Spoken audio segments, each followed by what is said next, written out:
Are you struggling with your videos just not looking good? Maybe they're too dim and maybe they're too overexposed and you just don't know how to use the tools in Premiere Pro to fix it the way that you want? Well, in today's video, I'm going to show you guys how to add color to your YouTube videos in Premiere Pro 2020. So let's hop right into it and I'll show you just how I do it.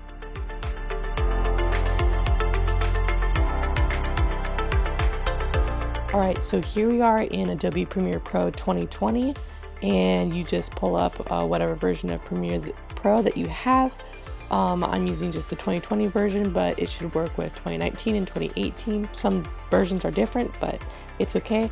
So I'm just going to grab a clip that I have here, and I'll be right back in just a minute.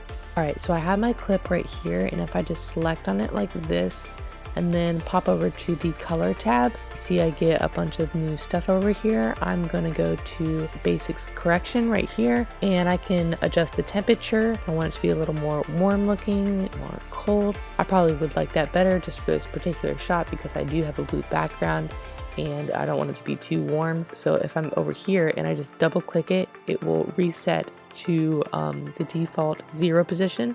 So if you're over here and you're like, oh, I kind of want it back to the original, but you don't want to have to like go or type in here 0, you can just double click it and the bar will go right back to the beginning. All right, so if I just adjust that over here, maybe something like that. And you also have this little white balance eyedropper, and if I just put that right there, it will change the white balance to whatever color I drop it on. I normally don't use this feature as I like to do it myself. I think it gets better results that way. But of course it's different with the type of shot that you're working with and all that stuff. So I'm just going to double click to reset that. Maybe if I want some more exposure, it to be a little bit brighter. And you can see that I start getting a lot of white patches on me though. So I can maybe just tune down the whites down here, and that looks a little bit better, and I can increase or decrease the shadows. If I wanted more of a contrasty video look, or I could turn down the highlights as well. And so you can mess with a lot of this stuff. You can see I still have some patches down here. So actually when I reset it, it's actually not that bad in general because I had already done some color to this before.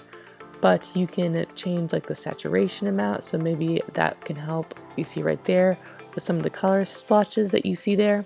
And so these basic things, most of you guys know how that works, how to adjust highlights and shadows. You really just have to play with all these settings to figure out what is best for your overall shot here and what kind of look are you going for. Are you looking for, maybe if it's an outside shot, a warm sunny day, or if you want it to be more of a cold kind of cinematic dark feel. So if you go down here to creative at this tab right here, this is where it gets really cool. So if you go over here to the side, I can go through different presets that are here, and if I like one, let's say I like that one, if I just double click on it, it changes it over here. So now it's applied to my video. And that way, what's nice is this little viewer window, you can see exactly what it looks like. So you don't go through here and then you pick one, oh, I don't like that one, then you lose your place and all that kind of stuff. So if I go through here, I think I like that one better. So I just double click on it, and it changes it over here. To be honest, I really don't like that one, but most of these I don't really use. I just adjust it with the basic correction up there because a lot of these LUTs just aren't very good to me. It doesn't fit my style, and I don't like that either, but anyway. But you can add some fun things like faded film, get that kind of faded film look. That's kind of that grainy sepia sort of feel, and you can sharpen it. Don't want to do it too much or else it will look pretty bad sometimes. You see here, I can just sharpen it a little bit. You can adjust the vibrance right here, so if I want it a little less yellowish looking, and then the saturation. So most of you guys know how this works already, but something you may not know down here is the shadow tint. So what this does is wherever there's a shadow, I can actually adjust what kind of color I want for the shadow. So if I take this and if I add it over here, you can see I'm now making the shadows a different color. Down here it's maybe more of a blue sort of shadow, which kind of goes with the blue walls and my shirt, which is pretty cool. If I wanted a more subtle highlight look, I could adjust this over here in the highlight tint. And if I want to adjust the tint balance, then I can do it right here. But it's not affecting that much because these aren't totally different. They're not way off of the circle, but they're more closer to the center, so it's not a huge difference there. But now here is the really cool part. If you go into curves, I don't know how many of you guys know how to do curves, but curves are a way to adjust certain colors of your video. This right here just kind of adjusts the exposure, kind of the white value of it. If I hop over here to the red value, I can adjust that one specifically, so no other color, just the red. If I want a more cold look, I could bend it down or bend it up. And even if I take it up here and then add another point, look at that, that's pretty crazy. I can kind of control this upper section right here. And you can get some really neat effects by adjusting all of this. Look at that, now I get like this middle red line, which is really cool. So depending on what your style is, if you wanted maybe sort of a kind of an Instagram filter look, then maybe you could adjust some stuff with that. But that is pretty cool. I'm just gonna go over here to the green value, and if I change something like this, now we're really getting some interesting color. This kind of looks like an 80s retro look, and I can even adjust that a little bit to really get some crazy stuff going on here. And then there's the blue value, which I can just move up and down. If I move it up a little bit, it's kind of controlling the whole blue value. And if I push the top part up or maybe push it down, I'm controlling what the blue value is doing with 2 other points. So if you do that, it totally snaps them in a vertical line and makes them really pop. So it's kind of like more of a soft look when you bring it down here. But yeah, that is basically the curves, and you can do a lot with that. I'm just going to turn that off so that you guys can see again what the original one looks like. So now we have our hue and saturation curves down here. I really do not mess with these that much because they can be very tricky, and if you are a beginner and wondering how to do color, I would not touch these. Just touch with the stuff that mess with the stuff that I've already shown you. Mostly in the basic correction, that's probably the easiest stuff, and personally that's pretty much all I need and all I use. Then we have our color wheels over here where you can adjust the midtones, so I could maybe emphasize a little more warmth in my skin tone and a little more of a blue shadow right here. And the highlights, you can get maybe kind of a green sort of turquoise. I don't know, you guys can do whatever you want with it. But we also have a color match. So if we do comparison view, it will give us 2 parts of it that we can have the reference over here, and over here is our current clip, and this is what we are coloring right now. So if we adjust something like this green tone, and this helps the current view over here. So you can do apply match, and that will actually apply the match from this one over to that one, and that way they're now the same color. So most of the stuff I do not mess with, again, just because the basic correction and maybe sometimes curves are pretty much all I need. I mainly use the basic correction and nothing else. HSL Secondary just lets you even go further with different colors, the saturation, the luma down here, and the different colors as you see. But I tend to not mess with this because it just can get messy and I can move things around, different stuff like that. But I'm not going to mess with that, so I'm just going to click that off to make sure I don't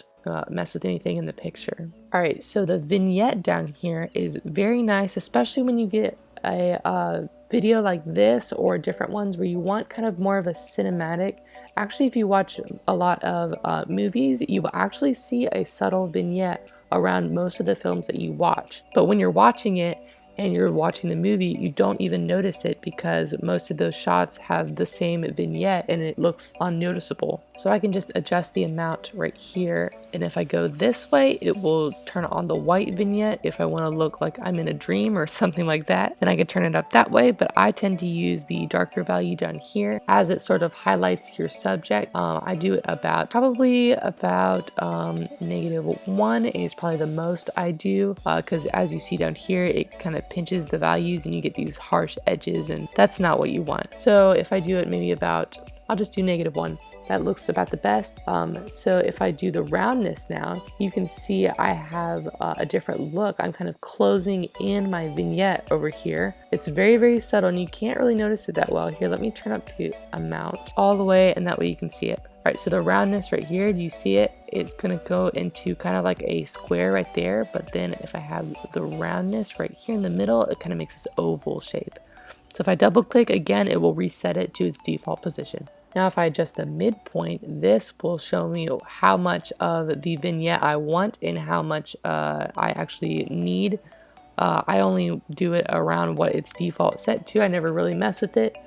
So if I have it back to -1 right here, and I can kind of hone in on it if I wanted more of a highlighted feel, like maybe right there, or if I wanted it to come out a little more, you can just adjust it and play with it. So the feather right here, just adjust how much of the harshness of the circle that you have. So actually the roundness, now you can actually see what it's affecting when I turn down the feather. So if I want a complete circle or more of a rounded triangle or rounded rectangle, then I can go that way, or a circle that way. So I'm just going to double click that to reset it. But the feather just adjusts how much of a harsh line or harsh vignette that you want around your edges. But yeah guys, that is pretty much it for this video. Now if I hop back to the editing portion of it, I can just edit my clip now. I usually do this process at the end just to make sure that I have everything edited. And also there's a nice little handy trick that if I play a little bit of the video right here, and if I cut a part of the clip, it's really small to see, and I have this one over here, and let's say that, so I'm going to remove all of the color from it. So this one has no color or effects, but this one does. You can see the difference. And if you have something like this and you're thinking, I want to add this to every single one of my clips. So this one right here, if you do Command C, which is copy it, and then if you go over here and you right click on your video and you do paste attributes and make sure you have Lumetri Color selected, then it will paste its attribute onto this video. So now you have one effect on however many video clips you want. You just copy the one that has it already and then just paste the attributes onto the other video. Alright guys, thank you so much for watching this video. Please like, subscribe, and share for more videos coming up in the future. Click the bell icon to stay notified, and I will have more videos for you guys soon. Today's shout out goes to Miracle BTW. I hope I'm saying that right. Thank you so much for supporting me and the channel. It has been such a huge help, and it's been great to see you on live stream and elsewhere.